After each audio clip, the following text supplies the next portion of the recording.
So, welcome to the stream. Now, in this session, we are going to discuss English language का live paper analysis of the BCA, BBCA, BBA, BMS and BBM CET का 2024 का paper है. So, live है and important कि यहाँ पे जो questions या फिर जो analysis था previous in the lecture जो हम लोगों ने discuss किया था basically for the manual student like ये तो मतलब बम्पर ऑफर हो गया एक तरीके से पेपर. मतलब यहाँ पे डिस्कस हुआ था कि अच्छा खासा ग्रामर आएगा और ग्रामर मिला भी है. बहुत ज़्यादा क्वेश्चन ग्रामर के बेस पे है, बहुत ज़्यादा क्वेश्चंस ग्रामर के ही बेस पे है. वोकैबुलरी तो मतलब बहुत ही कम है और है भी तो वो बच्चों के लिए देते हैं ना वैसा वाला वो पॉइंट है. तो मतलब एक्सपेक्टेड है कि क्वेश्चन तो बहुत ईजी गए होंगे एंड पेपर सॉल्वेबल भी था और ईजी भी था to score high.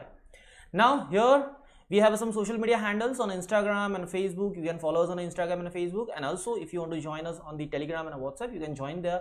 And don't forget to subscribe to the channel and hit that like button of the video. So now here if you want to start your preparation guys, and एक big announcement भी है यहाँ पर कि 11th and 12th के भी batches शुरू हो रहे हैं guys. तो 11th and 12th के लिए अगर आपको एडमिशन लेना है you can start here. With that, if you want to start your BBA preparation for the future, so you can start here. So for both you can come, you can call us, and also if you want to join us on a live, you can come to the centers with the Borivali, Dadar, Vasai, Thane and the Andheri. So moving ahead, now if you want to start your preparation for the BBA or BBA, BCA, IPMAT, NPAT, so simply you can call us on a live this number 882858145554, or if you want to join us on a live, so you can visit to the Vasai, Dadar, Andheri, Thane, Borivali branches. So moving to the analysis guys. Now यहाँ पे एक reading comprehension पूछा था guys. Reading comprehension तो नहीं है, मतलब reading comprehension की लेवल ही नहीं है, एकदम सिंपल है.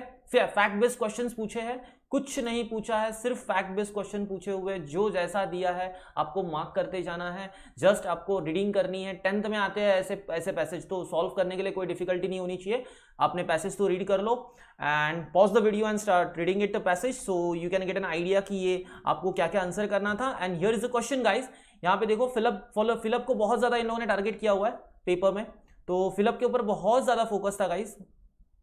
और यहाँ पे question number 1, in olden days street theatre dash to villages और small localities of the city was not restricted. Guys ये फैक्ट बेस है. यहाँ पे देखो मिलेगा, पैसेज में लिया हुआ है, जैसे कि वैसे लिख के दिया हुआ है. आपको कुछ नहीं करना है, you have to just answer it easily, no longer restricted. देखो इसका तो मीनिंग सिंपल में समझ में आता है, so that's easy. Now second one is street theatre usually dash with the issues of public importance. What is that? Is a performed fact based. Then third one, street theatre creates an A. अभी इसका तो आपको ध्यान देने की जरूरत नहीं है क्योंकि ये फिलअप में है नहीं. देन फिलअप क्या है? Impact on audience, emotional impact on the audience.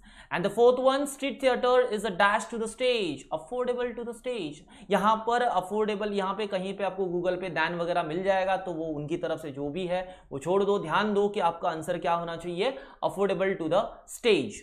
Next fifth one, modern means of entertainment and communication dash street theater does affect the street theater. guys ये अपने मन से आपको आंसर नहीं करना है. does not affect, does affect, ये आपके दिल से आंसर मत करो. simply go to the passage, look at there and answer them. easily आप आंसर कर सकते हो. now moving to the next part, यहाँ पे और एक आरसी थी गाइस. यहाँ पर जो प्रीवियस आरसी थी ना वो थोड़ा सा लाइक इजी था, ये थोड़ा सा डिफिकल्ट है. बट ये डिफिकल्ट भी नहीं बोलूंगा, just you have to find out the meaning of the words और समवेयर आपको थोड़ा सा अंडरस्टैंडिंग लेना होगा. दैट मच ऑफ डिफिकल्ट, तो इतनी कोई डिफिकल्टी नहीं है कि कोई बच्चा सॉल्व ना कर पाए. Now here guys question number 1, which of the following is the characteristics of urban setting. The answer is C, less forceful and social control. Less forceful social control था अर्बन सिटीज में. Then second one is, which of the following statement is not true in the context of the passage. There is a less freedom in the current society than in a traditional society. This would be the answer guys. And the third one is, according to the passage, the crime in a small town is what? Simply is a less frequently reported or dealt with officially. guys important questions. देखो यहाँ पे जो इस बार जो questions पूछे गए हैं बहुत ही इजी है और समझने के लिए, अंडरस्टैंडिंग करने के लिए बहुत इजी है. एंड आई होप आपने आंसर जो है वो करेक्ट किए हो, क्योंकि पेपर इजी है. ऐसा नहीं बोलूंगा कि आपको कुछ ज्यादा सोचना पड़ेगा, ऐसा तो बिल्कुल नहीं है. जस्ट एक मतलब एक एवरेज स्टडी भी करते हो ना तो पेपर सॉल्व हो जाएगा, right. So now fourth one, according to passage all of the following contribute to the higher crime rates in urban areas except fourth Answer would be D, inadequate policy force. Then fifth one, the author's view of a tradition oriented society is best expressed by which of the following? Option answer will be A, they provide less freedom for individual in many circumstances. Now ये तो था reading comprehension का part. Then come to the vocabulary guys. यहां पर वोकैबुलरिकल questions जो थे, वोकैबुलरिकल questions भी बहुत इजी थे. मैच द फॉलोइंग आया था. मैच द फॉलोइंग में ये 10th में हम लोग सॉल्व करते गाइस. अराइवल जो है, अराइवल के लिए एंटोनिम क्या होगा? It's simple, departure would be the antonym. Then boon के लिए एंटोनिम्स क्या हो सकता है? कर्स, simple.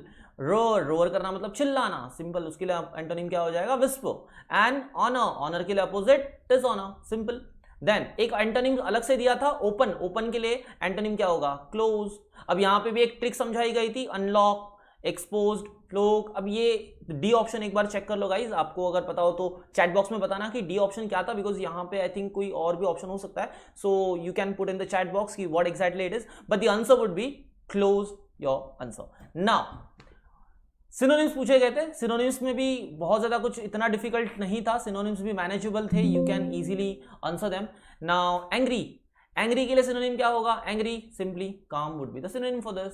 Furious, happy and peaceful. देखो हम लोग ने जैसे डिस्कस किया था in the classroom, furious, happy, peaceful, all are the synonym for each other. So simply your answer would be A.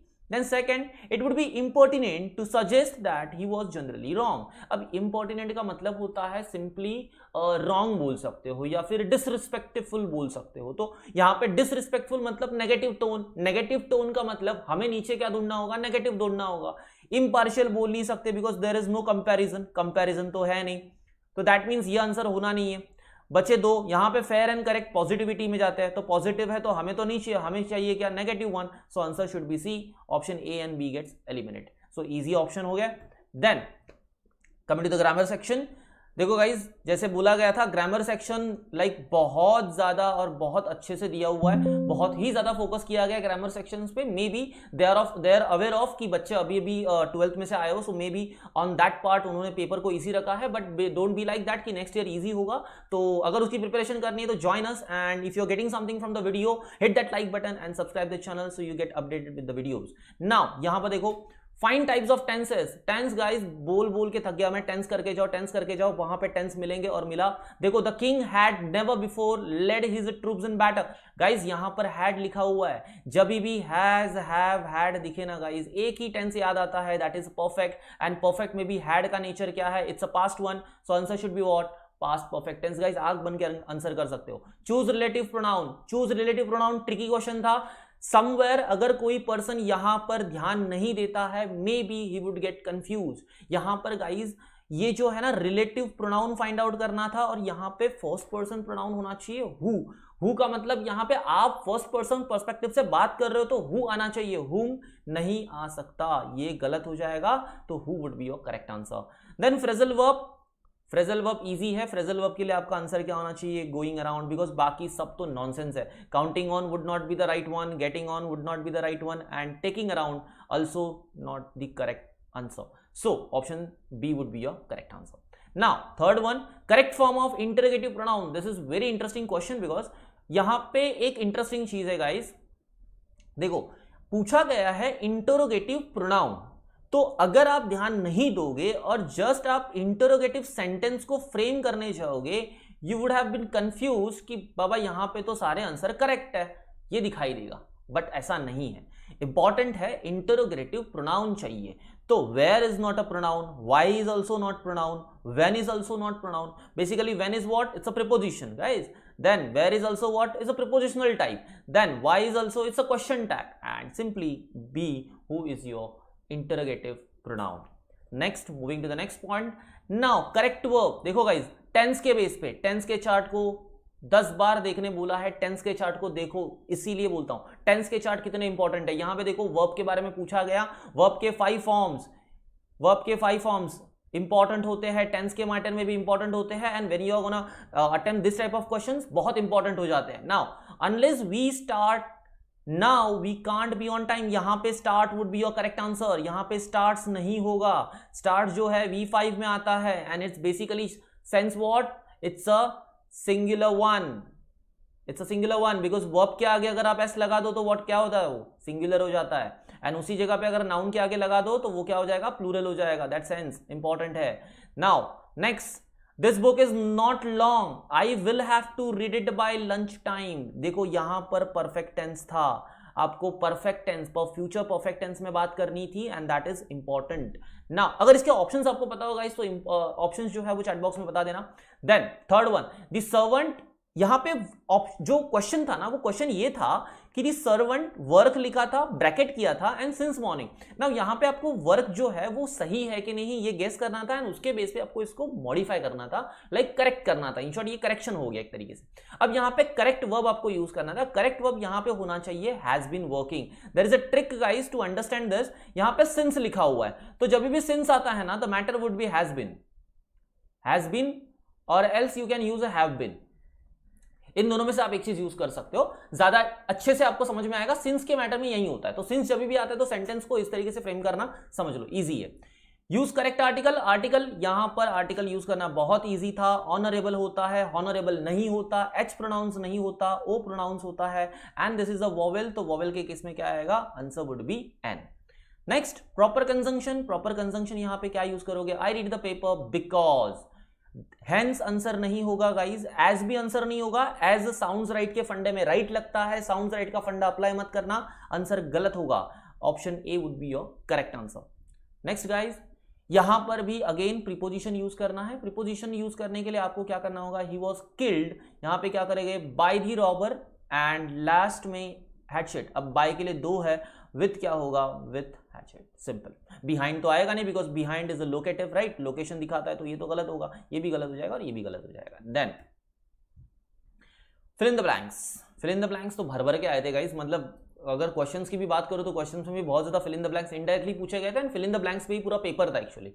Now you must improve your sale, यहां पे ये फिलअप था, और you will loss your job. अब यहां पे और क्यों आएगा, पुट नहीं आ सकता, पुट इज एक्शन, एक्शन तो हमें चाहिए नहीं, हमें बेसिक चाहिए कंजंक्शन. फॉर भी नहीं आएगा, तो बचा गया option B is correct answer. None of the above आएगा नहीं.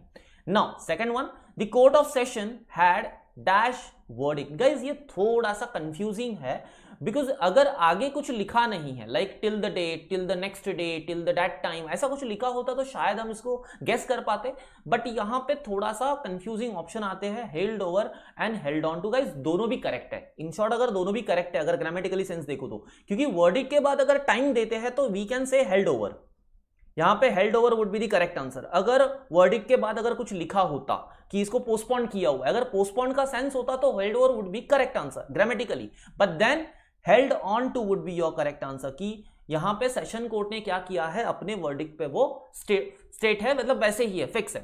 Next, life is an incurable disease. यहां पे disease is your correct answer.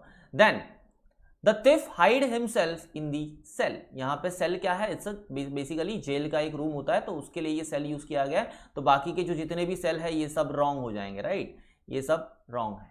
This would be your correct answer. Now fifth one, यहां पे दो थे फिलअप्स एक्चुअली, तो fill up था और दो फिलअप थे एक केस में, तो यहां पर आपको ऑप्शन भी दिए थे. वियर, यहां पे बेसिकली वोर, वोन, राइट, और देन ये इस टाइप के आपको ऑप्शंस मिले थे, एंड वियर भी आई थिंक था वहां पर. तो ये ऑप्शंस में थे, और ऑप्शंस में से आपको दो ऑप्शन चॉइस करने थे जो दो फिलअप्स के लिए आएंगे. एंड फर्स्ट में क्या आएगा, वोर आएगा, बिकॉज यहां पे गाइस पास्ट टेंस है, ध्यान रखना ये पास्ट टेंस में है और ये पास्ट पार्टिसिपल में है.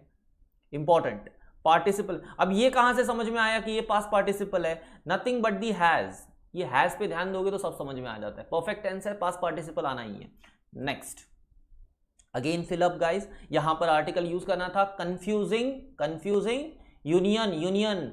बहुत लोग बोलेंगे सर यहां पर वोवेल है, एन आना चाहिए. नहीं बेटा, यहां पे एन नहीं आएगा, पहले ही बोला है. यूएनआई का फॉर्मेशन दिख जाए तो सिंपली आर्टिकल ए यूज कर लो, that would be your correct answer. यहां पे आंसर क्या होना चाहिए, option C, A would be your correct answer.